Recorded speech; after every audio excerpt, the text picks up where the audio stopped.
वो आगे बढ़ता है और आधिकारिक तौर पर अपनी कुर्सी क्युंग को सौंप देता है। और हैरानी की बात नहीं, उसका घटिया बेटा पूरी तरह टूट जाता है। उसके पैरों में खड़े रहने की ताकत तक नहीं बचती। कुछ दिन बीतते हैं और ऑटोमेशन कासल पहले से कहीं ज्यादा जिंदा नजर आने लगता है। स्थानीय इकोनॉमी तेजी से बढ़ती है। हर कोई सक्सेशन की लड़ाई को इस बदलाव की वजह मानता है। आर्थिक बदलाव और आगे की ग्रोथ पागलपन की हद तक है। दूर दूर से व्यापारी आने लगते हैं। अलग अलग जातियों और बैकग्राउंड्स के लोग यहाँ पहुंच रहे हैं। चारों बड़ी फैमिलीज भी शांत हैं, जो साफ दिखाता है कि वो नए लॉर्ड के बड़े फैसलों का विरोध नहीं कर रही। उधर जून ये सारी अच्छी बातें सुन रहा होता है जो नए ऑटोमेशन कास्टल लॉर्ड के बारे में फैल रही हैं। हारा हुआ भाई ये सब बर्दाश्त नहीं कर पाता। वो रात में चुपचाप कास्टल छोड़ने का फैसला करता है, कहीं और जाकर ताकत और असर जमा करने के लिए, ताकि एक दिन जोरदार वापसी कर सके। जैसे ही वो निकलने वाला होता है, सेरेन वहां आ जाता है और उसकी भागने की कोशिश रोक देता है। दोनों के बीच थोड़ी बहस होती है। फिर जून आगे बढ़ जाता है क्योंकि वो किसी को जवाब देने का पाबंद नहीं समझता। सेरेन भी ये मान लेता है जून उसे कोई सफाई देने का कर्जदार नहीं है, लेकिन वो ये भी नहीं चाहता कि जून ज्यादा समय तक जिंदा रहे, क्योंकि आगे चलकर वो पूरे ऑटोमेशन कासल के लिए मुसीबत बन सकता है। जैसे ही जून घोड़े पर चढ़कर कासल से बाहर निकलता है, सारन के इशारे पर दीवार से एक असैसिन गॉब्लिन कूद पड़ता है और उस कमीने का सिर धड़ से अलग कर देता है।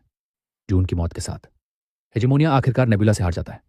नेबुला को अच्छा लगता है कि उसका राइवल इतनी शालीनता से अपनी हार मान रहा है, क्योंकि हार को स्वीकार करना ही वो प्रक्रिया है जो किसी प्लेयर को और बेहतर बनाती है। हेजेमोनिया अपनी हार मानने के बाद बिना किसी विरोध के वहां से चला जाता है और वादा करता है कि वो नूल ट्राइब को पूरे कॉन्टिनेंट में ले जाएगा, पश्चिम के आखिरी छोर तक। ऐसा लगता है कि उसे प्रोफेसी फेल होने की कोई परवाह नहीं है, ना ही उसके नतीजों की चिंता। वो बस आगे बढ़ता रहेगा, कॉन्टिनेंट के लोगों से टेक्निक से सीखता हुआ, हेजेमोनियस स्पीशीज के पीछे हटने से। नेबुला को एक बड़ा मौका मिल जाता है, पहले से बने रास्तों का इस्तेमाल करके अपनी ताकत और इन्फ्लुएंस बढ़ाने का। नॉर्थ शोर के इलाके और पेनिनसुला का दक्षिणी हिस्सा दोनों कोस्टल रीजन है और नेबुला इसका पूरा फायदा उठा सकता है। फ्रॉगमैन जिस अबोमिनेबल गॉड के साथ थे, उसके पास सी डोमिनियन था, लेकिन सरपेंट सिर्फ एक लेक तक सीमित था, इसलिए वो उस ताकत को खुलकर इस्तेमाल नहीं कर पाया। लेकिन नेबुला के पास सी डोमिनियन है और इसी वजह से कोस्टल इलाके उसके लिए बेहद फायदेमंद साबित हो सकते हैं। खैर, ये सब बात की बात है। फिलहाल वो मौजूदा लॉर्ड से मिलना चाहता है। अब हुई क्यों की तरफ चलते, लड़की सो जाती है और एक अजीब से सपने में उतरने लगती है। जैसे ही वो आंखें खोलती है, उसके सामने एक रहस्यमयी चोगा ओढ़े हुई आकृति खड़ी होती है। उसे समझने में देर नहीं लगती कि वो ब्लू इंसेक्ट गॉड है। वो तुरंत घुटनों पर गिरकर आदर से झुक जाती है।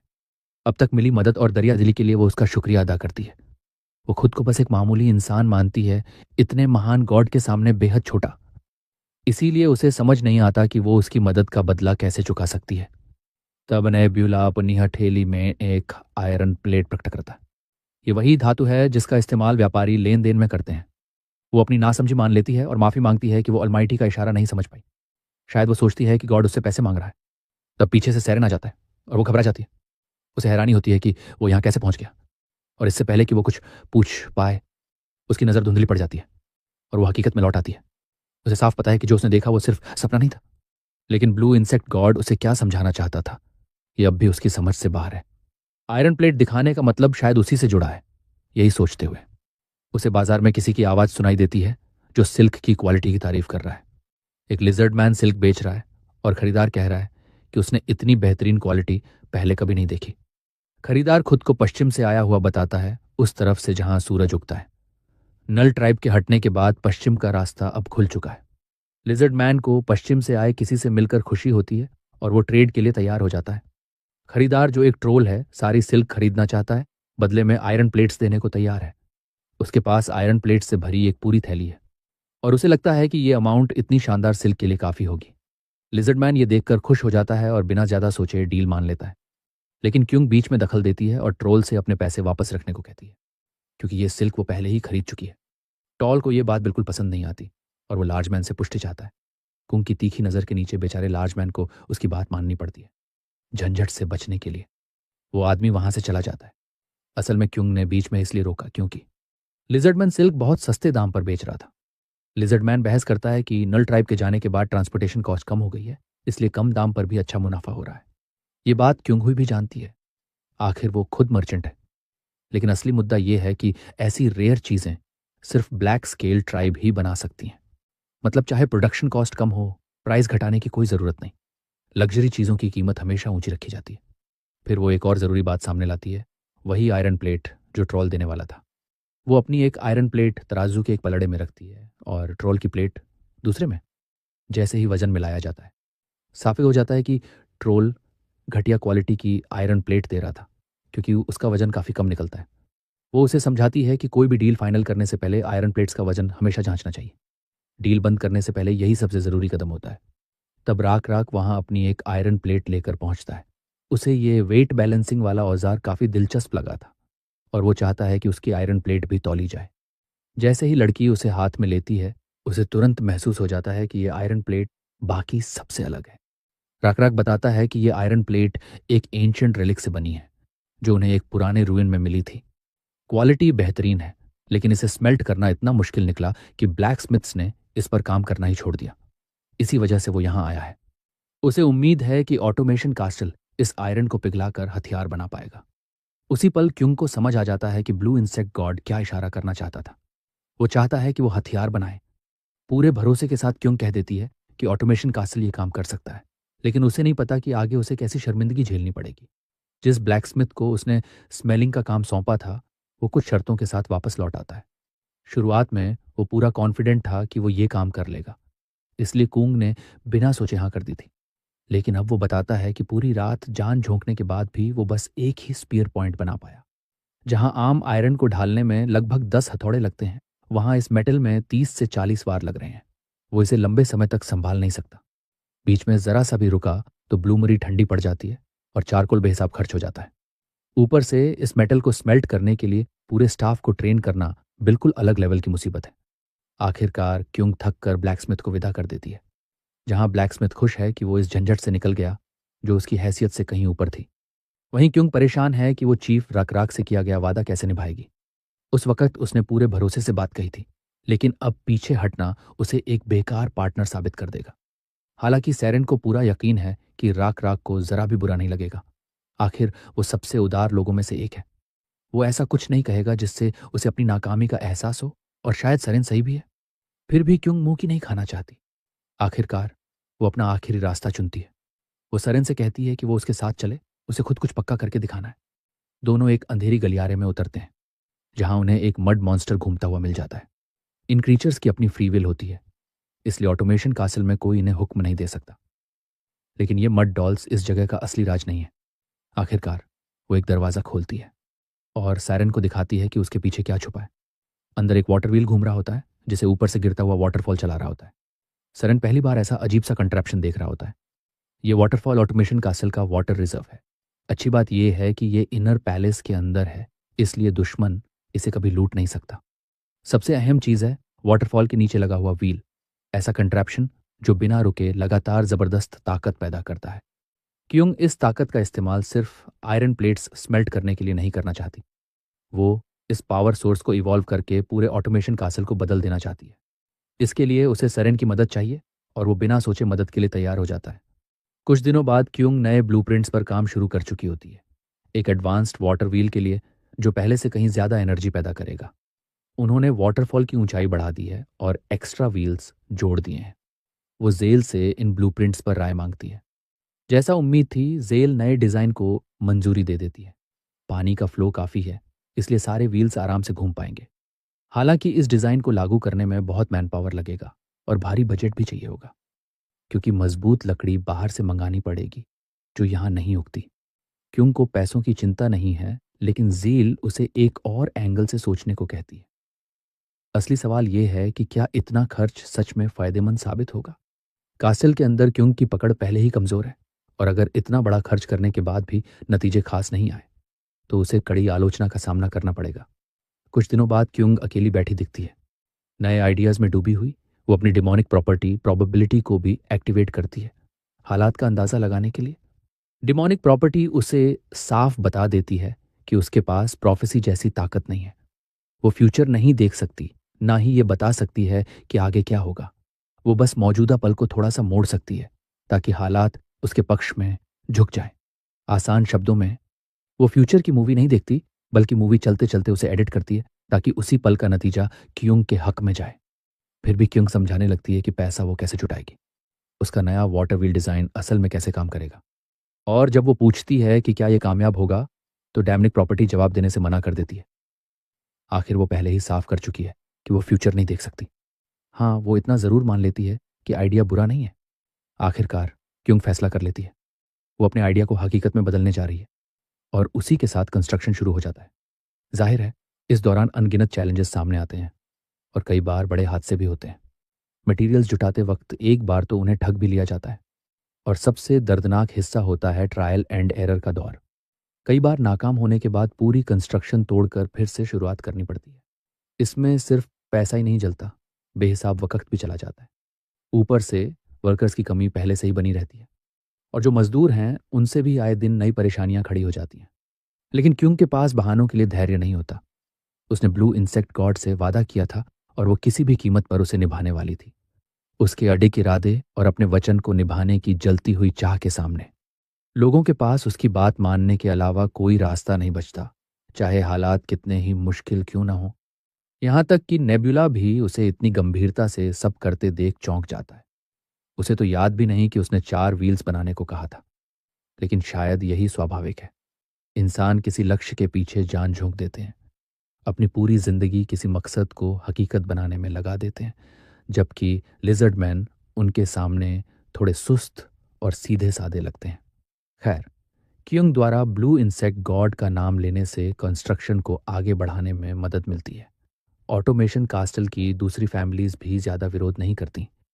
आखिर वो खुद व्यापारी हैं और फायदा देख रही हैं। वजह साफ थी, जैसे जैसे मजदूर टिके रहते और सामान का आना जाना बढ़ता, कमर्शियल डिस्ट्रिक्ट फैलता गया और इससे व्यापार करने वाली फैमिलीज को सीधा फायदा मिलने लगा। 4 वाटर व्हील्स बनाने का सफर बिल्कुल आसान नहीं था, लेकिन क्योंकि की लगन और हार न मानने की जिद ने इस कॉन्ट्रैप्शन को आखिरकार हकीकत बना दिया। ये इस दुनिया की सबसे एडवांस्ड स्ट्रक्चर्स में से एक था। ऑटोमेशन कासल में जन्मा एक बेमिसाल निर्माण। उद्घाटन के दिन क्युंग और बाकी सब लोग देखते हैं कि व्हील्स घूमने लगते हैं। 4 वाटर व्हील्स का सपना आखिरकार पूरा हो जाता है। क्युंग मन ही मन इंसेक्ट गॉड से माफी मांगती है कि उसने अपना मकसद पूरा करने के लिए उसका नाम इस्तेमाल किया, लेकिन उसे उम्मीद है कि वो इतना उदार है कि उसकी नीयत समझेगा और उसे माफ कर देगा। इसी बीच नेबुला को एक नोटिफिकेशन मिलता है। आयरन मेकिंग स्किल लेवल 2 पर पहुंच चुकी है और उसकी सिविलाइजेशन अब हाई ग्रेड आयरन बनाने के रास्ते पर आ गई है। अब नेबुला की सिविलाइजेशन सिर्फ आयरनवेयर में ही आगे नहीं है, बल्कि उन्होंने अपनी खुद की करेंसी भी स्थापित कर ली है। साथ ही एक राइटिंग सिस्टम भी, जिसे चंग लेटर सिस्टम कहा जाता है। इससे नेबुला की सिविलाइजेशन बाकी सभी फैक्शन से कहीं ज्यादा विकसित और एडवांस्ड बन जाती है। नेबुला को इसमें जरा भी हैरानी नहीं होती। उसे पता है कि इंसान क्या कर सकते हैं। यही अडिग जज्बा है जिसकी वजह से उसने उन्हें अपनी दूसरी स्पीशीज के तौर पर चुना। ऑटोमेशन कासल में कुछ और दिन बीतते हैं। कुछ एल्व्स वहां पहुंचते हैं, हैरान कि इतनी दूर से भी वाटर व्हील की आवाज साफ सुनाई दे रही है। इससे साफ हो जाता है कि वाटर व्हील वाकई बेहद विशाल है। पास खड़ा एक लिजर्डमैन उन्हें बताता है कि ये व्हील्स सिर्फ अनाज पीसने के लिए नहीं, बल्कि हथियार बनाने में भी इस्तेमाल हो रही हैं। तब एक पेडलर उनका ध्यान बेहतरीन क्वालिटी की सिल्क की तरफ खींच लेता है जो वो बेच रहा होता है। जैसे ही एल्व्स उस कपड़े को छूते हैं, उन्हें उसी पल समझ आ जाता है कि ये चीज सच में फायर है। एक सेकंड भी वेस्ट किए बिना वो पेमेंट के तौर पर आयरन प्लेट्स आगे बढ़ा देते हैं और पूरे कॉन्फिडेंस के साथ कहते हैं कि ये उनके होम रीजन की हाईएस्ट ग्रेड प्लेट्स हैं। पेडलर बिना कुछ बोले तुरंत मिली हुई आयरन प्लेट तौलने लगता है, लेकिन उसके हिसाब से ये प्लेट साफ तौर पर लो ग्रेड निकलती है। पेडलर का मूड वहीं गिर जाता है। ऐसे शेडी और भरोसे लायक न लगने वाले लोगों से ट्रेड करने में उसे जरा भी इंटरेस्ट नहीं। वहीं दूसरी तरफ बेचारे एल्व्स को लगता है कि उन पर बेवजह चीटिंग का इल्जाम लगाया जा रहा है। उनको अपनी आयरन प्लेट की क्वालिटी पर पूरा भरोसा है, लेकिन पेडलर उन्हें ऑटोमेशन कास्टल के सेंट्रल बैंक जाकर प्रॉपर आयरन प्लेट्स में एक्सचेंज कराने की सलाह देता है, जबकि एल्व्स को लगने लगता है कि पेडलर अपने कंपैरेटिवली लो क्वालिटी फैब्रिक की जरूरत से ज्यादा हाइप बना रहा है। यह सुनते ही पेडलर भड़क उठता है। उसकी क्राफ्ट्समैनशिप पर सवाल उठना उसे बिल्कुल भी बर्दाश्त नहीं। वो गिनाने लगता है कि इस फैब्रिक को बनाने में कितना एफर्ट और स्किल फन लगती है। आखिरकार चिल्लाते चिल्लाते वो एल्व्स को डराकर भगा देता है और उसी वक्त क्युंग शैडोज में खड़ी सब कुछ देख रही होती है। लगता है पेडलर ने वैल्यू सिग्नल प्राइसिंग वाली उसकी पिछली लेक्चर को कुछ ज्यादा ही दिल से ले लिया है। एल्व्स को देखकर क्युंग को अचानक एहसास होता है कि उनका इतनी दूर तक आना कोई नॉर्मल बात नहीं। ये समझने के लिए कि असल में ये एल्व्स बिजनेस कैसे करते हैं, वो थोड़ी देर तक उनका पीछा करने का फैसला करती है। कहाँ पीछा करते हुए? जो सच सामने आता है वो बिल्कुल भी अच्छा नहीं होता। असल में ये लोग नए नवेले बिजनेस ओनर्स को मीठी बातों में फंसाकर खुलेआम स्कैम कर रहे थे। क्योंग समझ जाती है कि ऑटोमेशन कासल की बूमिंग इकोनॉमी ने स्कैमर्स को भी अट्रैक्ट कर लिया है। अब उसकी क्यूरियोसिटी और बढ़ जाती है कि ये लोग आखिर आए कहाँ से। इसी दौरान नेबुला को एक फेलो प्लेयर से प्राइवेट मैसेज मिलता है। इस प्लेयर का नाम एल्डार है, एक गॉड जो एल्वन सिविलाइजेशन को कंट्रोल करता है, और नेबुला उसके इरादों को पढ़ने की कोशिश करता है। असल में एल्वन सिविलाइजेशन फार नॉर्दर्न कोस्ट पर बसी हुई है, यानी दोनों सिविलाइजेशंस के बीच काफ़ी दूरी है, इसलिए न तो डायरेक्ट कॉन्फ्रंटेशन की गुंजाइश है, न ही टेरिटोरियल डिस्प्यूट की। आखिरकार नेबुला इनविटेशन एक्सेप्ट कर लेता है, क्योंकि नॉर्दर्न कोस्ट के बारे में उसे विल्डरनेस के अलावा कुछ खास पता नहीं। शायद कुछ नया जानने को मिल जाए। स्क्रीन के दूसरी तरफ वाला प्लेयर खुद को बेहद ग्रेसफुल और एलिगेंट अंदाज में पेश करता है और उतनी ही शालीनता के साथ अपना परिचय देता है। एक पल के लिए नेबुला को लगता है कि एल्वन गॉड अपने इन गेम कैरेक्टर के वाइब से मैच करने के लिए रोल प्ले कर रहा है, जैसे रोल प्लेइंग प्लेयर्स किया करते हैं। और ये एल्वन वुमन भी उन्हीं प्लेयर्स में से लगती है। वैसे सच कहूं तो इसका जेंडर समझ पाना थोड़ा ट्रिकी है। फिर भी नेबुला शांति से उसके ग्रीटिंग्स का जवाब देता है।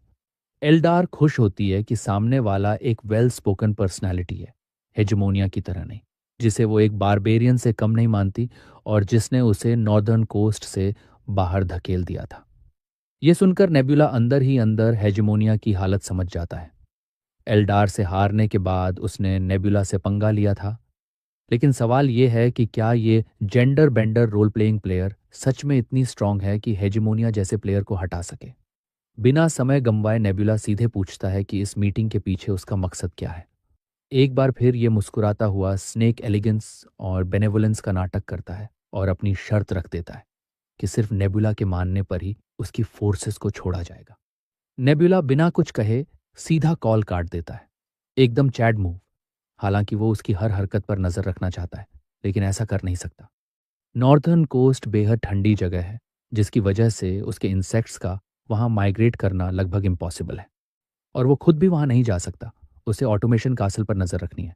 वैसे एल्डर भी लगभग उसी सिचुएशन में है। उसने नेबुला के बारे में ज्यादा जानकारी नहीं है, इसी वजह से एल्प्स ऑटोमेशन कैसल के आसपास मंडरा रहे थे। और सच बताऊं तो ये एल्विन गॉड असल में एक गाय है, क्योंकि नेबुला अब तक इसके असली इरादे नहीं समझ पाया है। वो आने वाले कॉन्फ्लिक्ट के लिए खुद को मेंटली तैयार रखने का फैसला करता है। ऑटोमेशन कासल के अंदर Lord of the rings castle के एल्वन लोगों के साथ एक मीटिंग कर रहा है। एल्वन रिप्रेजेंटेटिव अपना नाम लियोना बताती है, जो इस मर्चेंट गिल्ड की लीडर है। लॉर्ड को नहीं लगता कि उसे अपना नाम बताने की कोई ज़रूरत है, क्योंकि यहाँ मौजूद हर कोई उसे पहले से पहचानता है। उसने पूरा भरोसा है कि वो कल ट्रेड करने आए एल्व्स के मुद्दे पर ही बात करने आई है। सच कहें तो वो उसके आने की उम्मीद पहले से लगाए बैठा था। इसी वजह से उसने उसके लिए पहले ही एक गिफ्ट तैयार कर रखा था। जैसे ही वो बॉक्स खोलती है, उसके अंदर रखा होता है एक क्रिस्टल। लॉर्ड बताता है कि ये उसे एक एंशिएंट रूइन में मिला था और उम्मीद करता है कि इस हम्बल गिफ्ट के बदले वो उनकी नेग्लिजेंस को नजरअंदाज कर दे। क्योंग इस गिफ्ट की वैल्यू अच्छे से समझती है, लेकिन फिर भी वो सबके सामने साफ मना कर देती है, ये कहते हुए कि वो अपनी डिग्निटी बेचने नहीं आई। लियोना तुरंत झुककर उस कीमती स्टोन को उठा लेती है और बिना घुमाए ब्लंटली पूछती है कि फिर उसे चाहिए क्या। अंदर ही अंदर क्यंग ये समझने की कोशिश कर रही होती है कि एल्व्स अचानक ऑटोमेशन कासल से ट्रेड क्यों करना चाहते हैं, जबकि नॉर्दर्न कोस्ट छोड़कर आना उनके लिए अनहर्ड ऑफ है। उनकी तरफ देखते हुए वो साफ कह देती है, अगर उन्हें उसका फेवर चाहिए तो लॉ फॉलो करना होगा, रिश्वत देकर शॉर्टकट्स नहीं चलेंगे। साथ ही वो ये भी जोड़ती है कि अगर सच में रिश्ता सुधारना चाहते हैं तो ज़रूरत से ज़्यादा ड्रामा करने की ज़रूरत नहीं। वो उन्हें ब्लू इंसेक्ट गॉड को रिप्रेजेंट करने वाली डॉल्स खरीदने का सुझाव देती है, लेकिन एल्व्स इस डील को ठुकरा देते हैं, क्योंकि वो पहले से डांसिंग शैडो गॉड को डिवोट कर चुके हैं। हालांकि क्युंग के हिसाब से मल्टीपल गॉड्स पर विश्वास करने में कोई दिक्कत नहीं। इस इंसिडेंट के बाद कुछ दिन शांति में बीत जाते हैं। कासल में सरेन एल्व्स से जुड़ी नई खबर लेकर क्युंग से मिलने आता है। एल्वन चीफ मांग कर रहा है कि क्युंग ने एल्व्स को धर्म बदलने के लिए उकसाकर जो रिलीजियस ऑफेंस किया है उसके लिए माफी मांगी जाए। ये सुनते ही क्युंग का पारा 7वें आसमान पर पहुंच जाता है। उसके लिए वो लोग बस मुस्कुराते हुए जहरीले स्नेक्स हैं। वो तय कर लेती है कि अब इसकी पूरी जिम्मेदारी एल्व्स को ही उठानी पड़ेगी। आखिर ब्राइबरी की शुरुआत उन्होंने ही की थी, ऑटोमेशन कासल के लॉर्ड को रिश्वत देने की कोशिश करके, खिड़की से बाहर देखते हुए। डैरेन को पूरा यकीन है कि रेनी सीजन के दौरान उनका मैसेंजर एक बार फिर जरूर लौटेगा, लेकिन क्यों किसी भी हालत में उनसे मिलने से इनकार कर देती है। अब उसे साफ समझ आ चुका है कि ये एल्व्स किस तरह का गेम खेलना चाहते हैं, इसीलिए वो सरेन को आने वाली वॉर के लिए तैयार रहने का आदेश देती है। कुछ और दिन बीतते हैं और आसमान पूरी तरह साफ हो जाता है। एक बिल्कुल नॉर्मल सनी दिन पर कासल वॉल पर तैनात सोल्जर्स देखते हैं कि एक इल्वेन आर्मी सीधा कैसल की तरफ मार्च कर रही है। इस आर्मी की अगुवाई ट्राइब चीफ हसदिन कर रहा होता है। कासल पर पहली नजर पड़ते ही एल्वेन लॉर्ड घमंड और ओवर कॉन्फिडेंस से भर जाता है और अपनी बेवकूफ़ी दिखाते हुए सेना को आगे बढ़ने का हुक्म दे देता है। 300 क्लूलेस एल्वेन वॉरियर्स की आर्मी बिना सोचे समझे चार्ज कर देती है। एल्डर भी वहीं मौजूद है। उसे पूरा भरोसा है कि नंबर्स के दम पर वो एनिमी को कुचल देगा। ऑटोमेशन कासल की दीवारें भले ही ऊंची हों, लेकिन आखिरकार वो मिट्टी की ही बनी है। ऊपर से कासल के पास मुश्किल से 150 सोल्जर्स ही मौजूद हैं। एल्व्स के पास ऐसे बोस हैं जो 80 पेसेस से भी ज्यादा दूर तक मार कर सकते हैं, जबकि ह्यूमंस के बोस उनके सामने फीके पड़ते हैं। उधर नेबुला ये सब कुछ चुपचाप देख रहा होता है और उसने भी अपनी सारी प्रिपरेशंस पूरी कर रखी हैं। थोड़ी ही देर में ट्राइब चीफ तक एक बुरी खबर पहुंचती है कि कैनियन की तरफ से 70 सोल्जर्स का एक एनकैम्पमेंट मार्च करता हुआ आ रहा है, और ये सुनकर चीफ बिल्कुल खुश नहीं होता। इसका मतलब साफ है कि एनिमी पहले से सब जानता था और पूरी तरह तैयार था, लेकिन उसे समझ नहीं आता कि सिर्फ 70 सोल्जर्स ही क्यों। तब उसे एक और तगड़ा झटका लगता है। पीछे से भी फोर्स उनकी रिट्रीट रूट पूरी तरह ब्लॉक कर चुकी होती है। वो पूरी तरह फंस चुके होते हैं और रास्ता रोकने वाले लिजर्डमैन होते हैं जो कॉकेट्रिसेस पर सवार हैं। ये नज़ारा देखकर चीफ को अपनी आंखों पर यकीन नहीं होता। उसने कभी सोचा भी नहीं था कि लिजर्डमैन और ह्यूमंस साथ मिलकर लड़ेंगे। और एल्डार की हालत ये होती है कि उसे पसीना आने लगता है जब उसे एहसास होता है कि सिर्फ ह्यूमंस ही नहीं, बिल्क लिजर्डमैन भी उसके ओपोनेंट्स हैं। लगता है एल्डर को अब तक ये बात समझ ही नहीं आई थी कि नेबुला ह्यूमंस और लिजर्डमैन दोनों को कंट्रोल करता है। जब वो नेबुला से कंप्लेन करने के लिए कांटेक्ट करता है तो नेबुला बस कैजुअली कहता है कि उसने लोकल प्लेयर लिस्ट चेक कर ली है। जैसे ही एल्डार ऐसा करता है, सच उस पर बिजली बनकर गिरता है। इस पूरे टेरिटरी पर असली राज नेबुला का ही है। एल्डार को शुरू में लगा था कि नेबुला सिर्फ ह्यूमंस का गॉड है, लेकिन जैसे ही नेबुला उसकी ये गलतफहमी तोड़ता है, जेंडर बेंडर डूड को यकीन ही नहीं होता। उसकी नजरें सामने बढ़ते लिजर्डमैन पर जमी रहती हैं। एल्वेन आर्मी पूरी तरह पैनिक में टूट जाती है। कोई फॉर्मेशन टिक ही नहीं पाती। ऊपर से हालात तब और बिगड़ जाते हैं जब कैनियन पार से आने वाले वो 70 सोल्जर्स आखिरकार पहुंच जाते हैं और तीरों की बारिश से एल्व्स को काट डालने के लिए रेडी खड़े हो जाते हैं। जैसे ही एरोस छोड़े जाते हैं, पूरे बैटलफील्ड में खून खराबा मच जाता है। सोल्जर्स अभी संभल भी नहीं पाते कि लिजर्डमैन आर्मी पहुंच जाती है और हालात और भी डरावने हो जाते हैं। एल्वेन आर्मी का चीफ तुरंत फॉर्मेशन बनाए रखने का आदेश देता है, लेकिन सोल्जर्स इतने शॉक में होते हैं कि हिल तक नहीं पाते। और जैसे ही रकरा काफी पास आ जाता है, वो अपनी थंडर समन कर देता है। उसके रास्ते में आने वाले सोल्जर्स वहीं झुलस जाते हैं। पहली चाल के बाद वो ऊंचा उछलता है और जमीन पर जोर से आकर गिरता है। बाकी सोल्जर्स भी उसी अंदाज में टूट पड़ते हैं। एल्व्स को ऐसे काटते और भेजते हैं जैसे मक्खियां कुचली जा रही हो। लिजर्डमैन सच में इन 300 बेकार वॉरियर्स को डॉग वॉक करा रहे होते हैं। दुश्मन इतना डर जाता है कि जान बचाने के लिए उल्टी दिशा में भागने लगता है। यही दुश्मन को पूरी तरह खत्म करने का परफेक्ट मौका होता है और अगला चार्ज इस बैटल का फैसला कर देता है। स्टिंगरे भी अपनी भूमिका निभाने के लिए मैदान में उतर चुका होता है। रकराक के फाइनल पुश के आदेश के साथ एल्दार आखिरकार हार मान लेता है। वो खुद डिसेंट के जरिए बैटल में उतरने तक की हिम्मत नहीं जुटा पाता। नेबुला बिना वक्त गंवाए अपनी डिमांड साफ कर देता है। उसे इन्फॉर्मेशन चाहिए, स्किल्स चाहिए और रिसोर्सेज भी। उसकी ब्लंट डिमांड्स दिन दहाड़े लूट जैसी लगती हैं, लेकिन वो ये भी साफ करता है कि सब कुछ एक साथ नहीं लेगा। एल्डार चाहे तो नेबुला के साथ हाथ मिला सकता है। जेंडर बेंडर अपने ऑप्शंस को तौलने लगता है। पहले उसे लगता है कि नॉर्दर्न टेरिटरी की इन्फो देना वर्थ इट नहीं है, लेकिन फिर उसे एहसास होता है कि इस वक्त वो भारी नुकसान में है। वो लगभग 300 वॉरियर्स गंवा चुका है और जो बचा है उसके साथ प्लेयर बने रहना भी मुश्किल होगा। दूसरी तरफ नेबुला के पास पहले से ही 2 स्पीसीज हैं। अगर नेबुला किसी और प्लेयर से हाथ मिला ले तो एल्डार जानता है कि वो पूरी तरह खत्म हो जाएगा। तो हमेशा की तरह वो अपनी फेक ग्रेशियसनेस का एक्ट शुरू करता है और नेबुला की शर्तें मान लेता है। वो कोऑपरेट करने और नेबुला द्वारा मांगी गई तीनों चीजें देने के लिए तैयार हो जाता है। एल्डार उम्मीद करता है कि नेबुला उसकी पिछली एरोगेंस को माफ कर देगा और अब से उनके रिलेशंस फ्रेंडली रहेंगे। अब जब दोनों आखिरकार एक समझौते पर पहुंच चुके होते हैं तो वो नॉर्थ शोर से जुड़े सारे जूसी डिटेल्स उगलने को तैयार हो जाता है। नेबुला को पता चलता है कि वहां 3 प्लेयर्स का एक अलायंस बना हुआ है। सलोंगोस, लिमचुनसिक और एल्दार खुद।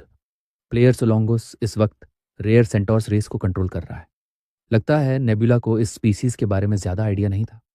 पूरी रेस माउंटेड सोल्जर्स होने का एडवांटेज रखती है, लेकिन पॉपुलेशन और रिसोर्सेज बढ़ाने में इन्हें भारी परेशानी होती है। ये ऐसी रेस है जिसे नेबुला कभी चुनता ही नहीं, हालांकि इससे लड़ना भी उतना ही पेनफुल है।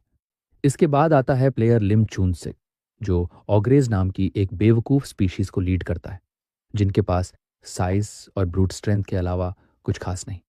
ओजियर्स की एवरेज इंटेलिजेंस लगभग 10 होती है, लेकिन स्मॉल डोमेन ब्लेसिंग की वजह से उन्होंने अपनी इंटेलिजेंस बढ़ा ली है।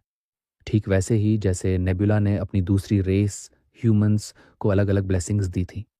मतलब स्मॉल डोमेन ब्लेसिंग से ओगर्स जैसे डम क्रीचर्स भी अपनी सिविलाइजेशन आगे बढ़ा सकते हैं। नेबुला अंदाज़ा लगाता है कि इन तीनों में लिम चुनसिक सबसे ज़्यादा स्ट्रांग है और शायद वही हेजेमोनिया से भिड़ा होगा। लेकिन असलियत कुछ और निकलती है। हेजेमोनिया की बॉर्डर्स सिर्फ सोलोंगोस और एल्डर से मिलती थी, जिससे डायरेक्ट क्लैश की कोई गुंजाइश ही नहीं थी। और नेबुला तुरंत पूरा सीन समझ जाता है। अलायंस के तीनों मेंबर्स मिलकर हेजेमोनिया पर अटैक की तैयारी कर रहे थे, लेकिन उससे पहले ही हेजेमोनिया को नेबुला से टकराना पड़ा। और अब जब हेजेमोनिया पिक्चर से बाहर हो चुका है, लिमचुनसिक ने अपना निशाना एल्दार पर साध लिया है और अलायंस बनाए रखने के बदले उससे बेहिसाब ऑफरिंग्स मांग रहा है। एल्वन गॉड के लिए ये डिमांड्स पूरी करना नामुमकिन सा हो गया और यहीं से नेबुला के साथ उसका क्लैश शुरू होता है। नेबुला जानता है कि फटास एल्डार की बजाय सोलोंगोस को ज़्यादा फेवर करता है, शायद इसलिए क्योंकि सोलोंगोस एक नोमैडिक रेस है। देखो, एल्व्स और ओगर्स दोनों सेटलर्स हैं, और सेटलर सिविलाइजेशन की पावर उसकी ज़मीन के साइज से तय होती है, इसलिए चुनसिक सोलोंगोस की टेरिटोरी अनेक्स करके एडवांटेज लेना चाहता है। और क्योंकि एल्डार इसमें किसी काम का नहीं बचा, चुनसिक उसे कचरे की तरह फेंकने वाला है। अपनी हालत की सीरियसनेस समझते ही बेचारा एल्वन गॉड अंदर से पूरी तरह टूट जाता है, लेकिन उसकी चिंता ज़्यादा देर नहीं टिकती, क्योंकि नेबुला अलायंस के लिए अपना हाथ आगे बढ़ा देता है। एक पल के लिए एल्डर को ऐसा लगता है जैसे उसे एनलाइटनमेंट मिल गया हो। फिर उसे अपनी रियलिटी याद आ जाती है। उसकी मेन फोर्सेस और उसका हाई प्रीस्ट दोनों खत्म हो चुके हैं। उसे शक होता है कि वो अलायंस में कुछ कंट्रीब्यूट भी कर पाएगा या नहीं। लेकिन अच्छी बात यह है कि नेबुला पहले ही एल्डार का एक हिडन एडवांटेज पहचान चुका होता है। वो एल्डार को उसके गॉड नेम की याद दिलाता है, डांसिंग शैडो गॉड, जो उसे आर्ट्स का स्मॉल डोमिनियन देता है। एल्डार इस बात को मान तो लेता है, लेकिन उसे समझ नहीं आता कि इससे फायदा कैसे होगा। नेबुला पास झुककर एल्फ के कान में वो जूसी डिटेल्स फुसफुसाता है और हमें सीधे सस्पेंस में छोड़ देता है। इसके बाद सीन नॉर्दर्न रीजन्स की तरफ शिफ्ट हो जाता है, जहां एक पहाड़ी के ऊपर सेंटेरस जनरल खड़ा दिखाई देता है। सेंटोर्स का प्रॉफिट भी वहां मौजूद होता है, जो जनरल को अभी अभी उतरी एक प्रोफेसी के बारे में बताता है। करीबी भविष्य में इस जमीन पर एक किंग आने वाला है। उसके आते ही दुनिया का ऑर्डर पलट जाएगा। जो अभी पावर में है वो अपना स्टेटस और ताकत खो देंगे, और जो आज़ादी से इन ज़मीनों में घूमते हैं वो भटक जाएंगे। ये किंग ऐसा होगा जिसके सामने सबको सिर झुकाना पड़ेगा। वो इस दुनिया पर राज करेगा, गॉड्स के ठीक नीचे खड़ा होकर। जनरल घमंड में खुद को वही किंग घोषित कर देता है और दावा करता है कि सिर्फ गॉड्स ही उसके बराबर खड़े हो सकते हैं। लेकिन जैसे ही सच्चाई सामने आती है, उसका कॉन्फिडेंस चकनाचूर हो जाता है, क्योंकि चुना हुआ वो नहीं है।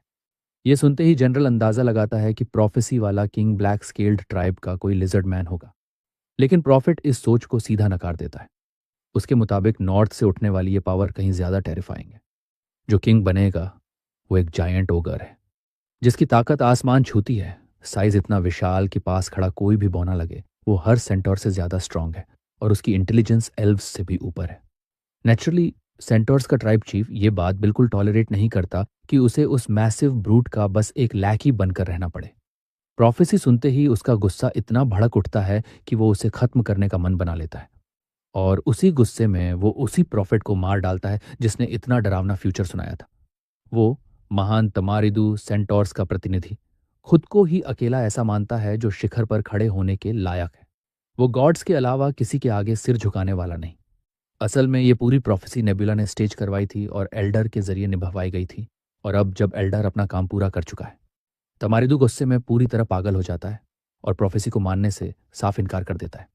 अब नेबुला के सामने बस एक ही रास्ता बचता है, इस प्रोफेसी को सच बनाना। सीन फिर से तमारिदू पर लौट आता है। वो नॉर्दर्न कोल्ड विल्डरनेस के जानलेवा रास्तों से गुजर रहा होता है। उसका मकसद नॉर्दर्न माउंटेन्स की ऊंची चोटियों तक पहुंचना होता है, जिन्हें प्रेस्टीज की निशानी माना जाता है। लेकिन उसकी ताकत जवाब देने लगती है और वो आगे चढ़ ही नहीं पाता। ऊपर से आफत ये कि एक बोल्डर फिसलता हुआ नीचे आता है और उसका पूरा रास्ता तबाह कर देता है। खुशकिस्मती से ये सब बस एक सपना होता है जो तमरिदू देख रहा था, लेकिन साफ है कि उसके नाइटमेयर्स उसके तय पतन की वार्निंग है। फिर भी वो किंग बनने की अपनी चाह छोड़ने को बिल्कुल तैयार नहीं। उसी पल जब वो अपनी हालत पर सोच रहा होता है, एक गार्ड अंदर आता है और खबर देता है कि कोई गेस्ट उससे मिलने की जिद कर रहा है। कुछ देर बाद गेस्ट सामने आता है, लेकिन वो अकेला नहीं होता। दो अलग अलग नेशन से लोग साथ आए होते हैं। पहला एक एल्फ होता है, उसी ट्राइब का जिससे मरा हुआ प्रॉफिट था। हरी आंखों वाला एल्फ, वो भी प्रोफेसी की बात करता है, लेकिन उसके शब्द पहले वाले प्रॉफिट से बिल्कुल उलट होते हैं। वो कहता है कि ओगर चीफ किजिन ही किंग बनेगा, लेकिन अगर तमारिदू नॉर्थ का किंग बन जाए तो इस प्रोफेसी को रोका जा सकता है। दूसरा गेस्ट ऑटोमेशन कास्टल से आया एक ह्यूमन होता है, जो पहले से ही टमारिडू को नॉर्थ का इकलौता रूलर और किंग मान चुका होता है, और वो सेंटोर किंग के लायक ट्रिब्यूट्स और गिफ्ट्स लेकर आता है। फिर तीसरा और आखिरी गेस्ट आता है, एक लिजर्ड मैन जिसका नाम ओवन होता है, जो ब्लैक स्केल ट्राइब का प्रतिनिधि होता है। तमारिडू मान लेता है कि ये लिजर्ड मैन भी उसे फ्यूचर किंग मानने ही आया है, लेकिन हॉर्समैन की उम्मीद के उलट ओवन सिर्फ ये कहने आया होता है कि उसे किंग बनने का सपना छोड़ देना चाहिए। तमारिडू वजह पूछता है, क्या वो थ्रोन के लायक नहीं है, या फिर क्या उसे बाकी ट्राइब्स के चीफ्स की मंजूरी चाहिए? अगर ऐसा है तो ह्यूमंस और एल्व्स तो उसे मान ही चुके हैं। अब बस लिजर्ड मैन बचा है। पूरी सिंसेरिटी के साथ ओवेन कहता है कि उसका ट्राइब चीफ रक राक उसे तुरंत अप्रूव कर देगा, लेकिन पर्सनल तौर पर वो मानता है कि टमारिदू को इस रास्ते पर नहीं जाना चाहिए। जैसा कि उम्मीद थी, ओवेन का ये नकारात्मक लहजा टमारिदू को और भड़का देता है। लेकिन लिजर्ड अपने शब्दों के पीछे ठोस वजह भी रखता है। उसके लिए ये तामारिदू की ताकत या काबिलियत का सवाल नहीं, बल्कि ये सवाल है कि क्या गॉड उसे किंग के तौर पर मानता है या नहीं। ये बात तामारिदू पर बिजली की तरह गिरती है। उसे समझ नहीं आता कि उसका God, rushing without hesitation God, उससे नाराज कैसे हो सकता है। ओवेन के हिसाब से वजह साफ है। जैसे अर्थ पर ट्राइब्स के बीच पावर हायरार्की होती है, वैसे ही गॉड्स के बीच भी हायरार्की होती है। सीधे शब्दों में, ओगर्स का गॉड सेंटोर्स के गॉड से ऊपर है। बस यहीं टमारिडू का सब्र टूट जाता है।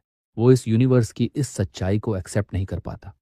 सच ये है कि कमज़ोर को हमेशा ताकतवर के आगे झुकना पड़ता है, वरना वो निगल लिया जाता है। और इसी गुस्से में वो ओवेन को डराने के लिए उस पर कुल्हाड़ी चला देता है, क्योंकि उसे ये बिल्कुल बर्दाश्त नहीं कि ओवेन उसके गॉड को छोटा दिखाए। लेकिन लिजर्ड पूरी तरह शांत रहता है। उसे अपनी बातों में कोई अपमान नहीं दिखता। वो बस गॉड्स की हायरार्की की ठंडी सच्चाई बता रहा था। और अगर तमारिदू अपने गॉड की हालत से इतना परेशान है, तो उसका गुस्सा उस डीटी पर निकलना चाहिए जो उसके गॉड को दबाए हुए है। तमारिदू भले ही दिमाग से तेज ना हो, लेकिन अंदर से वो ओवेन की बातों की गहराई समझ जाता है। जो सपना वो बार बार देख रहा था, वो एक नेगेटिव रेवलेशन ही था। उसका गॉड उसकी भावनाएं जानता था, फिर भी उसने उसे किंग बनने का कोई इंकरेजमेंट नहीं दिया। बल्कि पहाड़ से गिरता हुआ वो बोल्डर इस बात का साफ इशारा था कि वो उससे ये सपना छोड़ देना चाहता है।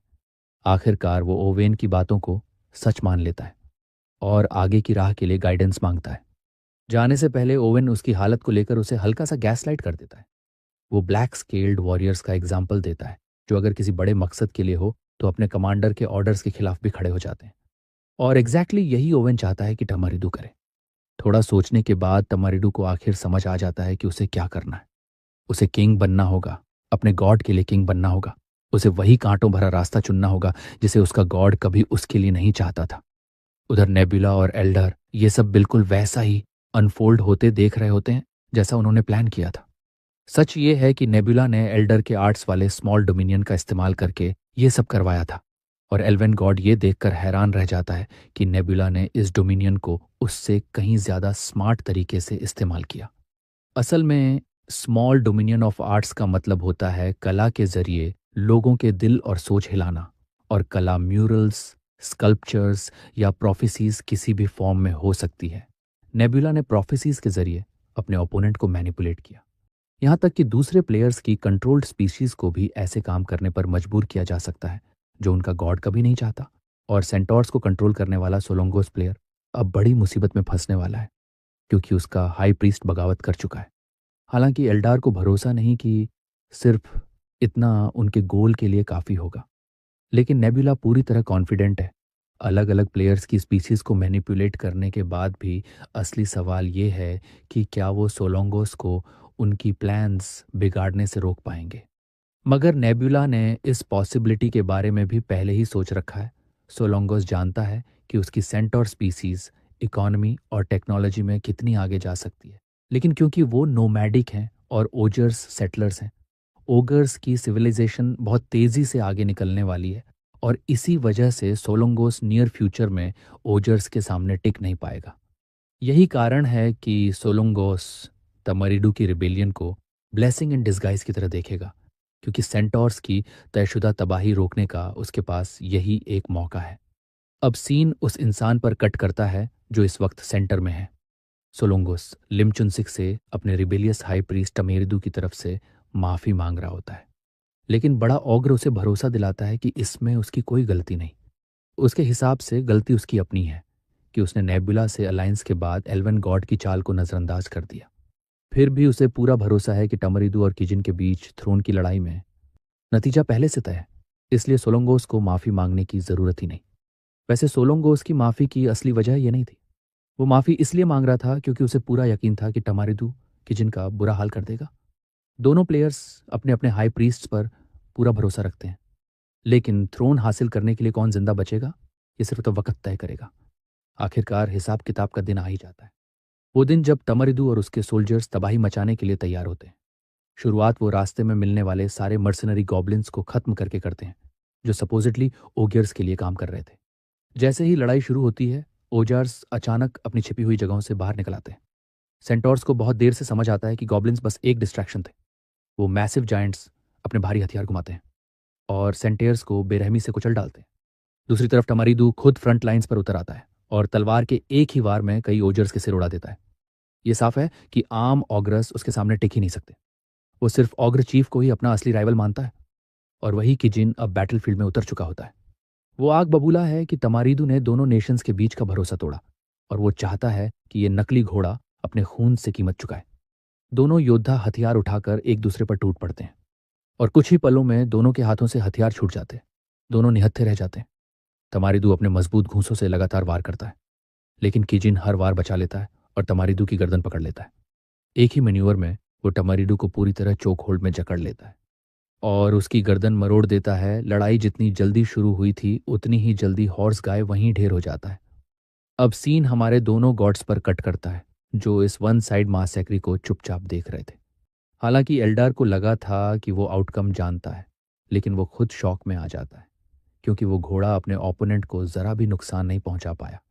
ओगर्स भले ही ताकतवर हों और ब्लेसिंग से उनकी इंटेलिजेंस बढ़ी हो, लेकिन सेंटोर्स फिर भी एक रेयर स्पीशीज और एलिट फाइटर्स माने जाते हैं। खैर, अब एल्डर को नेबुला की मेन फोर्स यानी लिजर्डमैन की चिंता सताने लगती है, क्योंकि ठंड में लिजर्डमैन कमजोर पड़ जाते हैं और ओगर्स के सामने टिक पाना आसान नहीं। नेबुला साफ कह देता है कि उसका कभी भी इरादा नहीं था कि लिजर्डमैन सीधे ओगर्स से भिड़े। बेशक एल्डर को अब भी समझ नहीं आता कि नेबुला किस तरफ इशारा कर रहा है। जब वो नेबुला से उसके प्लान के बारे में पूछता है तो नेबुला बात घुमाकर उससे गेम में उसका रैंक पूछ लेता है। एल्डार थोड़ी झिझक के साथ बताता है कि उसका रैंक करीब 3400 है। अंदर ही अंदर नेबुला को यह सुनकर बुरा नहीं लगता, हालांकि ये कोई बहुत बड़ी अचीवमेंट भी नहीं। इससे नेबुला की एक गलतफहमी भी दूर हो जाती है। वो अब तक सोच रहा था कि प्लेयर्स को रैंकिंग के हिसाब से चुना जाता है, लेकिन सिर्फ RNG से सिलेक्शन होना भी अजीब लगता है, क्योंकि हजारों में से 2 टॉप प्लेयर्स का चुना जाना कोइंसिडेंस नहीं हो सकता। इस उलझे सवाल को फिलहाल किनारे रखकर नेबुला एल्डार के साथ आगे भी कोऑपरेशन बनाए रखने की उम्मीद करता है। अब सीन लिम चुनसिक पर कट करता है। वो इस वक्त नेबुला की प्रोफाइल को घूरते हुए देख रहा होता है। नेबुला एक टॉप रैंक्ड प्लेयर रहा है, तो ये कोई हैरानी की बात नहीं कि ये मोटा सा आदमी उसे पहचान ले। चुनसिक को गेम के इतने शुरुआती फेज में ही किसी हाई लेवल प्लेयर से टकराना बिल्कुल पसंद नहीं, लेकिन उसे भरोसा है कि गाचा गॉड्स ने उस पर मेहरबानी की है, क्योंकि उसे बर्ड्स का स्मॉल डोमेन मिला है। वो जानता है कि नेबुला के इंसेक्ट्स और लिजर्डमैन ठंड में टिक नहीं पाते, और वो इसी कमजोरी को हथियार बनाना चाहता है जिसकी तैयारी वो पहले से कर चुका है। भले ही सामने एक टॉप रैंक्ड प्लेयर हो, चुनसिक को अपने पुराने 20th रैंक पर अब भी गर्व है। सर्दियां अब ज्यादा दूर नहीं हैं, जिससे नेबुला के पास बैटल शुरू करने के अलावा कोई और ऑप्शन नहीं बचता, और चुनसिक पूरी तरह रेडी है। अचानक चुनसिक की नज़र पास के एक एल्वन विलेज पर जाती है जो आग में जल रहा होता है। और ये सिर्फ एक जगह नहीं होती, कई सेटलमेंट्स एक साथ जल रही होती हैं। चुनसिक तुरंत समझ जाता है कि नेबुला क्या कर रहा है। ये स्लैश एंड बर्न टैक्टिक है, जिसे स्कॉर्चेड अर्थ स्ट्रैटेजी भी कहा जाता है। इस स्ट्रैटेजी में प्लेयर जानबूझकर उन इलाकों को तबाह कर देता है जो दुश्मन के काम आ सकते हैं। नेबुला ये सब ठंडे दिमाग से कैलकुलेट कर रहा होता है, लेकिन एल्डार अपने गांवों को राख में बदलते देख नहीं पाता। नेबुला उसे भरोसा दिलाता है कि उसने एल्व्स को पहले ही सुरक्षित निकाल लिया है, लेकिन एल्डर की असली चिंता ये है कि गेम के इतने शुरुआती स्टेज में स्कोर्च्ड अर्थ टैक्टिक का इस्तेमाल पहले कभी नहीं हुआ।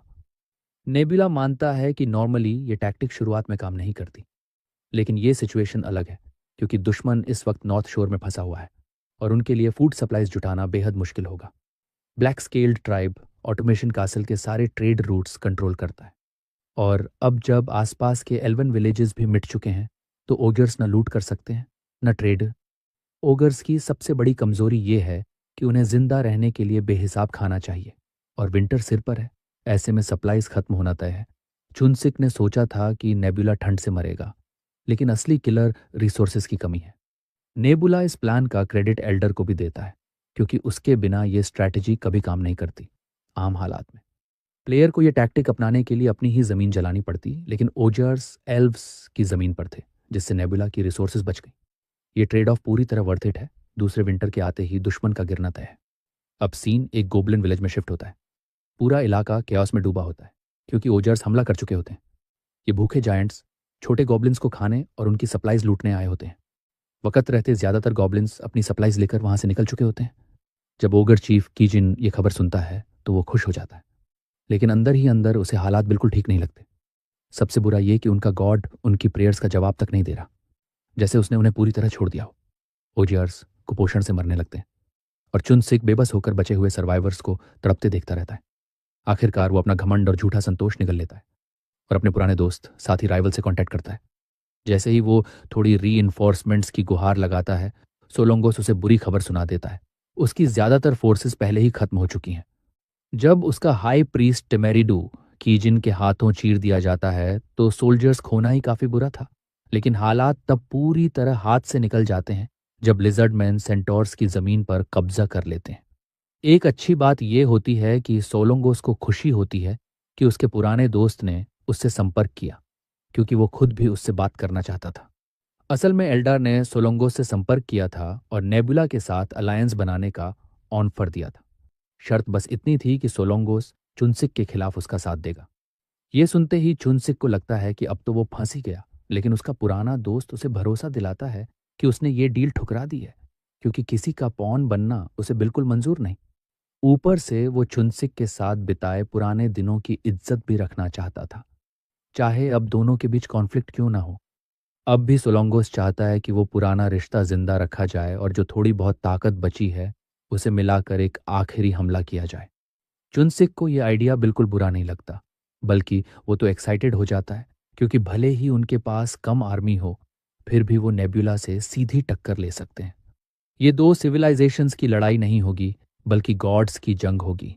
चुनसिक खुद बैटलफील्ड में डिसेंड करने का प्लान बनाता है ताकि नेबुला की ज्यादातर फोर्सेस को कमजोर किया जा सके, और एल्डार तो पहले ही गेम से बाहर हो चुका है, क्योंकि वो पहले नेबुला से भिड़ चुका है। उसकी डिविनिटी लेवल इतनी गिर चुकी होगी कि अब वो डिसेंट के लिए एलिजिबल ही नहीं रहा। मतलब नेबुला अकेला है और सामने दो गॉड्स होंगे, और दो गॉड्स का एक साथ उतरना उसकी हाई डिविनिटी को भी दबा देगा। इसके साथ ही ओगर्स और सेंटोर्स किसी तरह अपनी बची खुची फोर्सेस इकट्ठा करते हैं और आखिरकार बैटलफील्ड की तरफ मार्च करते हैं। सामने से उन्हें साफ दिखता है कि उनका ओपोनेंट भी पहुंच चुका है। चुनसिक एक पल भी वेस्ट किए बिना किजिन के शरीर में डिसेंड कर जाता है, और सोलोंगोस भी बिल्कुल वही करता है। दोनों गॉड्स मिलकर अपने अकेले टारगेट पर टूट पड़ते हैं, यानी नेबुला के हाई प्रीस्ट पर। हमारा लड़का एक सेकंड की भी हेजिटेशन नहीं दिखाता और सीधे राख राख के शरीर में डिसेंड हो जाता है। वो अटैक से बचते हुए बिजली की तरह फिसलता है, बिल्कुल ऐसे जैसे गर्म चाकू मक्खन के बीच से निकल जाए, और मौके पर ही अपने दोनों ओपोनेंट्स को झुलसा देता है।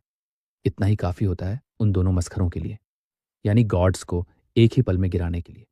हारते ही दोनों गॉड्स सील होकर स्टैच्यूज में बदल जाते हैं, क्योंकि जब कोई प्लेयर डिसेंट की हालत में मरता है तो उसके एक्सपीरियंस पॉइंट्स बुरी तरह गिरते हैं, और जैसे ही डिविनिटी लेवल 1 पर आता है, प्लेयर सील हो जाता है। दोनों गॉड्स को पूरी तरह खत्म करने के लिए नेबुला उनकी स्टैच्यूज तोड़ देता है, क्योंकि अगर स्टैच्यूज बची रहें तो सीलिंग हटाकर गॉड्स को वापस लाया जा सकता है। लेकिन नेबुला को उनकी कोई वैल्यू नहीं लगती, इसलिए वो उन्हें सीधा धूल में बदल देता है। उनके मरते ही उसका लेवल अप होता है और उसके चेहरे पर हल्की सी मुस्कान आ जाती है। ये मुस्कान इसलिए होती है क्योंकि इस गेम में अब वो जितना स्टैक्ड कोई प्लेयर हो सकता है उतना बन चुका है। दो गॉड्स को मारने से उसे उनके कई स्मॉल डोमेन्स में से एक कंज्यूम करने का मौका भी मिलता है। हालांकि उसमें से सिर्फ एक ही रैंडमली मिलता है। जैसे ही वो कन्फर्मेशन देखता है, गाचा गॉड्स उसे स्मॉल डोमेन ऑफ स्वॉम्प देते हैं और दूसरा small domain of birds. Swamp ठीक ठाक लगता है, लेकिन बर्ड्स वाला डोमेन तो सीधा जैकपॉट है, और यही नेबुला चाहता था। वो सोचता है कि शायद ह्यूमंस और लिजर्ड्स को दी गई इंसेक्ट्स ब्लेसिंग को बदल देना चाहिए, लेकिन फिर वो डिसाइड करता है कि बेस्ट चीज़ अगली जनरेशन के लिए बचा कर रखी जाए। नेबुला अब उन तीनों प्लेयर्स से निपट चुका है जो उसके लिए फ्यूचर में परेशानी बन सकते थे। मौजूदा हालात संभलने के बाद वो अब अपने गेम को और आगे पुश करने का सोचता है और उसकी नज़र वेस्ट की तरफ जाती है। लोकस्ट से मिली इन्फो के मुताबिक वहाँ 5 प्लेयर्स 3 ग्रुप्स में बटे हुए आपस में ही लड़ रहे हैं, लेकिन नेबुला फिलहाल दखल नहीं देता और उन्हें आपस में निपटने देता है जब तक वो उसकी टेरिटरी के लिए असली खतरा न बन जाए। ईस्ट की तरफ सिर्फ समंदर है और अभी उसकी प्रायोरिटी जमीन पर कॉन्क्वेस्ट और एक्सपेंशन ही है। ऑप्शंस घटाते घटाते अब नॉर्थ और साउथ ही बचते हैं। इन दोनों पर उसे कब्जा करना होगा, इससे पहले कि एनपीसी ट्राइब्स वहां पूरी तरह बस जाए। लेकिन रक राक एक साथ नॉर्थ और साउथ में नहीं हो सकता, इसलिए नॉर्थ की जिम्मेदारी एल्व्स को देना ज्यादा सही लगता है। काफी समय बीत चुका होता है और अब सीन फॉर नॉर्थ में शिफ्ट होता है, जहां ठंड बिल्कुल बेरहम हो चुकी होती है। बचे हुए एल्व्स को अब इसी जगह बसने के लिए भेज दिया गया है। लेकिन इस फैसले से कोई भी खुश नहीं है। यहाँ की सर्दियां बहुत लंबी हैं और दोबारा फार्मिंग शुरू करने में काफी वक्त लगेगा। ऊपर से ओजर्स और गॉब्लिन्स हर समय उनकी गर्दन पर सवार रहते हैं। सब लोग अपने चीफ लिनार से जवाब मांगते हैं, जो चुपचाप सबकी शिकायतें सुनता रहता है। आखिरकार वो चुप्पी तोड़ता है और एक अच्छी खबर सुनाता है। प्रोफेसी में कहा गया था कि साउथ से कोई आएगा जो ग्रीन आइड एल्फ ट्राइब की मदद करेगा। इतना सुनते ही एक सोल्जर आकर खबर देता है कि इंसानों का एक ग्रुप उनकी तरफ बढ़ रहा है। इससे लेनार्ड को यकीन हो जाता है कि ये लोग शायद मदद के इरादे से ही आए हैं। अब बिना देर किए एल्व्स ठंड में बाहर खड़े होकर अपने मेहमानों का सम्मान के साथ स्वागत करते हैं। जब इंसान आखिरकार पहुंचते हैं और घोड़ों से उतरते हैं, तब पता चलता है कि उस ग्रुप की लीडर कोई और नहीं बल्कि ऑटोमेशन कैसल की खुद लॉर्ड कूंग है। चूंकि दोनों लॉर्ड्स पहले मिल चुके हैं, इंट्रोडक्शंस और फॉर्मेलिटीज की जरूरत ही नहीं पड़ती। लिनोर तुरंत अपने मेहमानों को अपने टेंट के अंदर आने का न्योता देता है, लेकिन तभी सारौन को उसकी मिस्ट्रेस बुला लेती है। बेहद प्रोटेक्टिव चैड आगे आकर जिद करता है कि उसकी गॉडेस ग्रेशियस के अंदर जाने से पहले वो टेंट को असैसिन्स के लिए चेक करेगा, और इस पर आपत्ति करने की हालत में लेनर्ड बिल्कुल नहीं होता। तो सारेन सीधे अंदर चला जाता है। कुछ देर बाद आखिरकार दोनों लॉर्ड्स टेंट के अंदर बैठ जाते हैं। बात शुरू करने के लिए लेनर उनसे उनके आने का मकसद पूछता है, क्योंकि उनको लगा था कि प्रोफेसी के जरिए उसे सब पता होगा। फिर भी वो साफ कहती है कि उसका ब्लू इंसेक्ट गॉड चाहता है कि वो एल्व्स जैसे कमजोर और हाशिए पर पड़े सिविलाइजेशंस की मदद करे। बेचारा लेनर समझ नहीं पाता कि वो सच में मदद कर रही है या बस एहसान जता रही है। फिर क्यूंग अपने साथ लाए हुए फार्मिंग टूल्स और वेपन्स की तरफ इशारा करती है, साथ ही उन ग्रेन सीड्स की तरफ भी जो ठंडे मौसम में उग सकते हैं। ये देखकर लेनर्ड की खुशी का ठिकाना नहीं रहता, लेकिन उसकी ये खुशी तब अचानक फीकी पड़ जाती है जब क्यूंग कीमत की बात छेड़ देती है। उसका गॉड भले ही उसे गरीब एल्फ्स की मदद का काम सौंपे, लेकिन बिना किसी प्रॉफिट के ये सब करना उसे आकर्षक नहीं लगता। लियोनोर साफ बता देता है कि उनके पास कुछ भी नहीं है। यहां तक पहुंचने में ही उनकी आखिरी बची रिसोर्सेज खत्म हो चुकी है। तो क्योंग स्वाभाविक तौर पर अपना ऑफर वापस लेने का नाटक करती है।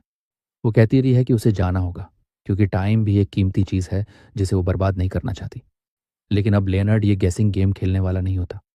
वो चाहता है कि क्योंग साफ साफ बताए कि उसके आने का असली मकसद क्या है। आखिर वो इस बंजर जमीन तक यूं ही तो नहीं आई होगी अगर यहां कुछ भी कीमती ना होता। एल्फ लॉर्ड उस सूखी जमीन का मैप फैलाता है और एक खास जगह की तरफ इशारा करता है जहां प्राकृतिक रिसोर्सेज मौजूद हैं। वहां आयरन से भरी स्ट्रिप माइन है और उसके आसपास का इलाका भी काफी हरा भरा है। ऊंचे पेड़ उस जमीन की फर्टिलिटी दिखाते हैं, मतलब वहां फार्मिंग भी पॉसिबल है। लियोनोर तैयार है कि फ्यूचर में जो कुछ भी वो प्रोड्यूस कर पाएंगे उसे सस्ते दामों पर ट्रेड करेंगे। लेकिन क्यूंग को शक होता है कि क्या वो अभी अपने असली गुड्स देकर किसी ऐसी चीज के बदले सौदा करे जो अभी सिर्फ एक पॉसिबिलिटी है। उसे भरोसा दिलाने के लिए एल्विन लॉर्ड अपना वादा देता है और खुद लियोनोर के नाम पर इसकी गारंटी लेता है। आखिरकार क्यूंग इस ऑफर को एक्सेप्ट कर लेती है क्योंकि उसे इसमें पोटेंशियल साफ दिखाई देता है। हालांकि वो सिर्फ जुबानी वादे को गारंटी मानने वाली नहीं होती, उसे किसी ठोस प्रूफ की जरूरत होती है। यहीं पर एल्विन लॉर्ड थोड़ा हिचकिचाता है। बात यह थी कि फ्यूचर में आयरन ओर्स और पेड़ों की कीमत आज से कहीं ज्यादा होने वाली थी। मतलब वो अपने डिसेंडेंट्स का फ्यूचर बेच रहा था। लेकिन फिर वो सोचता है, अगर ये ट्रेड नहीं हुई तो शायद कोई फ्यूचर बचेगा ही नहीं। जरूर इसमें कुछ ना कुछ कीमती है, वरना उसका गॉड उसे इसके बारे में रेवलेशन क्यों देता। जब आखिरकार दोनों कॉन्ट्रैक्ट पेपर पर अपने हैंडप्रिंट्स लगा देते हैं तो डील सील हो जाती है। दोनों कॉन्ट्रैक्ट को निभाने और सम्मान करने की कसम खाते हैं। ये थर्ड कॉन्टिनेंट के नॉर्थ शोर पर नेबुला की पहली क्रेडिट ट्रेड बन जाती है। ये सिर्फ एक कॉन्ट्रैक्ट या साधारण ट्रांजैक्शन नहीं है, ये एक बहुत बड़ी इकोनॉमिक रेवोल्यूशन की शुरुआत है। तुम्हें समझना होगा, पुराने ज़माने की ये दुनिया एक जंगली जगह थी जहां हर ट्राइब सिर्फ अपने खून के लोगों के बारे में सोचता था। बाहर वालों को पार्टनर नहीं, चलता फिरता खतरा माना जाता था।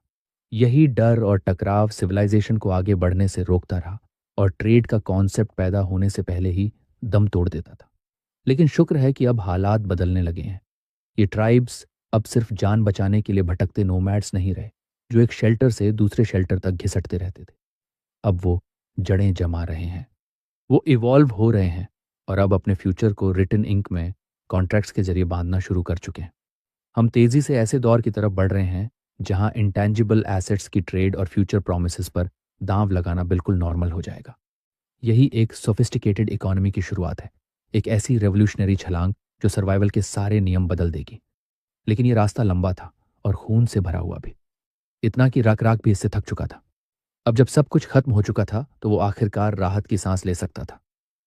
डार्क ट्राइब लिजर्ड मैन के रास्ते में आखिरी रुकावट थी और उनमें से ज्यादातर लोग यहां से भाग चुके थे डर के मारे।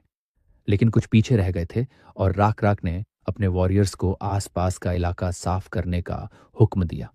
बचे खुचे ड्वार्व्स आखिरी दम तक लड़े। वो चट्टान की तरह जिद्दी थे, बिल्कुल हर ड्वार्फ की तरह। लेकिन कोई फायदा नहीं हुआ। लिजर्डमैन की ताकत के सामने ये सब बेकार था। कत्लेआम के बाद राक राक समुद्र के किनारे आकर रुका और सामने का नज़ारा देखकर वहीं ठिठक गया। समुद्र की लहरों में हमेशा कुछ ऐसा होता है जो इंसान को खींच लेता है। यही वो किनारा था जहां पेनिनसुला की जमीन खत्म होती थी और यही उस खून से सने रास्ते का अंत था जिस पर राक राक अपनी ट्राइब को लेकर चला था। उत्तर के दूर पहाड़ों से लेकर दक्षिण के कोस्ट तक पूरी पेनिनसुला अब उनके कब्जे में थी, ठीक वैसे ही जैसे ब्लू बग गॉड चाहता था। अब पूरी पेनिनसुला लिजर्डमैन ट्राइब और उनके ब्लू बग गॉड की थी। लेकिन जब राक राक ने पीछे मुड़कर जले हुए गांवों के अवशेष देखे तो वो सोच में पड़ गया कि अब आगे क्या किया जाए। पहले वो सिर्फ अपनी ट्राइब को संभालता था, लेकिन अब उसे इस जीती हुई जमीन पर रहने वाली हर समझदार जाति को लीड करना था। और ये कैसे किया जाए, ये रकराक को खुद भी नहीं पता था। खुशकिस्मती से सन वून अपने सबॉर्डिनेट पर नजर रखे हुए था और उसकी मदद के लिए तैयार था। उसे भी यही चिंता थी कि कौन सा रूलिंग सिस्टम चुना जाए। आखिर हर सिस्टम के अपने फायदे और नुकसान होते हैं। एक ऑप्शन था फ्यूडलिज्म। इसमें किंग कुछ फ्यूडल लॉर्ड्स चुनता है, उन्हें टाइटल्स और ज़मीन देता है। ये सिस्टम मिडिल एजेस के यूरोप में काफ़ी चला था। फिर ये फेडरल लॉर्ड्स अपनी ज़मीन संभालते हैं, उसकी रक्षा करते हैं और किंग को टैक्स देते हैं। इससे किंग का बोझ हल्का होता है और उसकी पावर बढ़ती है। लेकिन इस सिस्टम की एक बड़ी कमी भी होती है। किंग फेडरल लॉर्ड्स के आपसी रिश्तों पर कंट्रोल नहीं रख पाता और यही बात बार बार सिविल वॉर्स की वजह बनती है। हाँ, लगातार लड़ाइयाँ और टेक्नोलॉजी को आगे बढ़ा सकती हैं, लेकिन इसे संभालना बेहद मुश्किल होता है और ज़्यादातर बार ये तरीका पूरी तरह केओस और तबाही में बदल जाता है, जिससे थोड़ी बहुत प्रोग्रेस भी बेकार हो जाती है। फ्यूडलिज्म के अलावा एक और रास्ता था, मोनार्की। इसमें किंग कैपिटल में रहता है और अलग अलग इलाकों और प्रोविंसेस में अपने रिप्रेजेंटेटिव्स बैठाता है जो उसकी तरफ से शासन करते हैं। ऐसा सिस्टम एंशिएंट चाइना में इस्तेमाल हुआ था और यही सिस्टम सन वून को सबसे ज़्यादा पसंद था, क्योंकि इस सिस्टम से अलग अलग रेसेस को मिलाकर एक मजबूत नेशन बनाई जा सकती थी। साथ ही एडमिनिस्ट्रेटिव प्रोफेशनलिज्म की वजह से एम्पायर के हर रीजन का डेवलपमेंट तेज किया जा सकता था। और सबसे ज़रूरी बात यह कि एक स्ट्रॉन्ग सेंट्रलाइज्ड पावर के साथ मिलिट्री को मोबिलाइज करना भी बहुत आसान हो जाता। लेकिन सेंट्रलाइज्ड मोनार्किकल सिस्टम खड़ा करने के लिए अभी बहुत कुछ तैयार करना बाकी था। रोड्स, पोर्ट्स, किंग की लेजिटिमेसी और ऑफिशियल्स चुनने का सिस्टम। ये सब सुनते सुनते एल्डर ऊबने लगा, क्योंकि उसे समझ आ गया था कि वो बस एक लिसनर है। यहाँ तक कि जब नेबुला ने उससे पूछा कि उसे कौन सा रूलिंग सिस्टम सबसे बेहतर लगता है, एल्डार ने जवाब देने की कोशिश तक नहीं की, क्योंकि वो जानता था कि सन वून अपने दिमाग में सब तय कर चुका है। अब बस उसे अपने प्लान्स को जमीन पर उतारना था। और हमेशा की तरह सन वून अपनी मर्जी राख राख तक पहुंचाने के लिए ड्रीम्स का सहारा लेता है। पिछली रात लिजर्डमैन के लीडर को एक सपना आया था, और अगले ही दिन उसने सारे अहम लिजर्डमैन को बुलाकर ये नया ज्ञान उनके साथ शेयर किया। जेएल बेचैन थी ये जानने के लिए कि सपना क्या था, और रैक रैक ने उसे ज्यादा इंतजार नहीं कराया। वो जमीन पर ड्राइंग बनाना शुरू करता है। सपने में वो अपने शरीर को छोड़कर सफर कर रहा था, और उसकी मर्जी के खिलाफ बहुत तेजी से उड़ रहा था, जंगली इलाकों के ऊपर से उड़ते हुए बिल्कुल दूर उत्तर की शोर तक। उसके नीचे अनगिनत जमीनें फिसलती चली जा रही थीं, और उसने वो सारे गांव देखे जिन्हें कभी उसने अपने ही हाथों खून बहाकर मिटाया था। बाकी लिजर्ड मैन को उसकी बातें पूरी तरह समझ नहीं आ रही थी, लेकिन फिर भी वो अपने लीडर की हर बात ध्यान से सुन रहे थे। रख रख के लिए अब सब कुछ क्रिस्टल क्लियर था कि आगे क्या करना है। उसने जमीन पर उन सारी जगहों का मैप बना दिया जिन्हें उसने सपने में देखा था, और एक एक करके सबको समझाने लगा। सबसे पहले उसने बताया कि वो अभी कहाँ खड़े हैं। फिर उसने पूछा कि इस जगह को क्या कहा जाता है। एक लिजर्ड मैन ने तुरंत बताया कि ड्वार्फ्स इसे मगनन कहते थे, जिसका मतलब होता है जमीन का आखिरी सिरा। रकराक ने मैप पर वही नाम लिख दिया। फिर उसने पूछा कि जहां उन्होंने रेड स्किन्ड ऑक्स को खत्म किया था, उस जगह का नाम क्या था। ईवर को याद आया कि उस जगह को सैल्मन कहा जाता था, लेकिन बाद में पता चला कि उसी नाम की और भी जगह थी। तो राकराक ने उस इलाके का नाम साउथ समान रख दिया। इसी तरह करते करते ज्यादातर जगहों के नाम तय हो गए। अब सिर्फ एक जगह बची थी जिसका कोई नाम नहीं था। जब राकराक ने पूछा कि उसे क्या कहते हैं, तो किसी के पास जवाब नहीं था। वहां किसी भी इंटेलिजेंट स्पीसीज का बसेरा नहीं था, और वजह साफ थी। वो इलाका सिर्फ पथरीला और खेती के लायक नहीं था, बल्कि वहां जंगली कोकेट्रीसिस भी रहते थे। इसी कारण सब उस जमीन से दूरी बनाए रखते थे। जयाल ने बात समेटते हुए कहा कि उस जमीन का कोई नाम नहीं जाना जाता, लेकिन असल में रख रख जानता था। उसी जमीन के बारे में उसने सपना देखा था।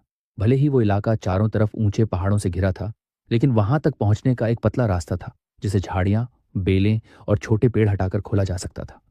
उन पहाड़ों के घेरे के बिल्कुल अंदर एक उपजाऊ घाटी छुपी हुई थी, जहां एक नदी पूरी वैली में समतल जमीन पर बहती हुई सीधे समुद्र में जा मिलती थी। जाल ने उसी पल समझ लिया कि यही वो जमीन है जो गॉड ने रख रख को सपने में दिखाई थी, और ब्लू बग गॉड ने इस जगह का नाम ओराइजन रखा, जिसका मतलब था वो जमीन जहां गॉड खड़ा होता है। सब कुछ उनके गॉड की मर्जी के मुताबिक चल रहा था। रख रख खुद को ओराइजन का किंग बनने के लिए पूरी तरह तैयार कर चुका था, और पूरी ट्राइब खुशी खुशी अपने किंग के लिए ओराइजन जाने को तैयार थी। सनवून ये सब देख रहा था और संतुष्ट था। ओराइजन को कैपिटल बनाकर एक नए रूलिंग सिस्टम की नींव पड़ चुकी थी। हालांकि पेनिनसुला में रहने वाले ज्यादातर लोग रख रख की ताकत और अथॉरिटी मान चुके थे, लेकिन कुछ लोग हमेशा विरोध करने वाले होते हैं। इसलिए सबको एक देश में बांधने के लिए अभी काफी मेहनत बाकी थी। सबसे पहले लोगों को ये मानना होगा कि ओराइजन ही कैपिटल है, और राख राख इन सारी जमीनों का किंग है। साथ ही कॉन्टिनेंट के हर कोने से ओराइजन तक रोड्स भी बनानी होंगी, और मोनार्की की नींव के लिए रख रख को हर प्रोविंस के लिए एक एडमिनिस्ट्रेटर चुनना था। इस पद को उसने वॉर चीफ नाम दिया। लेकिन इन सबसे भी ज्यादा जरूरी था एक जैसे जनरल लॉज बनाना, जो पूरी जमीन पर लागू हों और जिनके हिसाब से वॉर चीफ्स शासन करें। हालांकि ऑटोमेशन कासल और एल्वन विलेज, जिनके पास पहले से अपने फ्यूडल लॉर्ड्स और लॉज थे, थोड़ी दिक्कत बने। रकराक ने इसका हल जल्दी निकाल लिया, लिजर्डमैन एडवाइजर्स नियुक्त करके, जो फ्यूडल लॉर्ड्स से बातचीत और निगरानी करेंगे। हुइक्योंग को ऑटोमेशन कास्टल का मार्ग्रेव बनाया गया, और लानर को एल्फ मरिबगन का खिताब दिया गया। इस स्टेज पर यह रूलिंग सिस्टम सनवून को थोड़ा अधूरा और बिखरा हुआ लगा, लेकिन फिर भी यह प्रोग्रेस थी, और धीरे धीरे समस्याएं सुलझ रही थी। इतना भी काफी था कि सिस्टम ने नेबुला को नोटिफाई कर दिया कि उसका नेशन अर्ली मॉनर्की फेज में एंटर कर चुका है। आखिरकार सनवून ने लिजर्डमैन के लिए मॉनर्की और इंसानों व एल्व्स के लिए फ्यूडलिज्म चुना, उनके सारे फायदे और नुकसानों के साथ। इन सब के बीच एल्दर बस एक ही बात नहीं समझ पा रहा था कि उसके एल्व्स अब हमारे लड़के के किंगडम का हिस्सा बन चुके थे। लेकिन सन वून को इसमें कोई परेशानी नहीं दिखी। आखिर एल्व्स उसकी टेरिटरी में ही रहते थे। एल्डर खुद को एक अजीब स्थिति में पाता है, जहां उसकी हर चीज सन वून की थी, लेकिन सन वून की हर चीज सिर्फ उसी की थी। कुछ साल गुजर गए और राक राक के किंगडम में शांति छा गई। जो वॉरियर्स कभी लगातार लड़ाइयों और जीत के आदी थे, अब उन्हें बोर्डम सताने लगी थी। मछली पकड़ने जैसे आम शौक भी अब उन्हें थकाने लगे थे। और यहाँ मछली पकड़ने वाला कोई आम लिजर्ड नहीं था, बल्कि राक राक द्वारा नियुक्त वॉर चीफ्स में से एक था। उसका नाम टाटार था, जो कभी एक एलीट लिजर्ड मैन स्क्वाड का कमांडर रह चुका था। अब वो इस शांत माहौल के साथ खुद को ढाल नहीं पा रहा था। ये इसलिए था क्योंकि उसकी जिंदगी का ज्यादातर हिस्सा जंग में ही बीता था। वो कभी सबसे बेहतरीन वॉरियर्स में से एक रहा था, और यही वजह थी कि उसे वॉर चीफ बनाया गया। किसी न किसी को तो इस जगह की हिफाजत करनी ही थी। आखिर ये उबाऊ सा मगानन भी रक रक के अधीन था।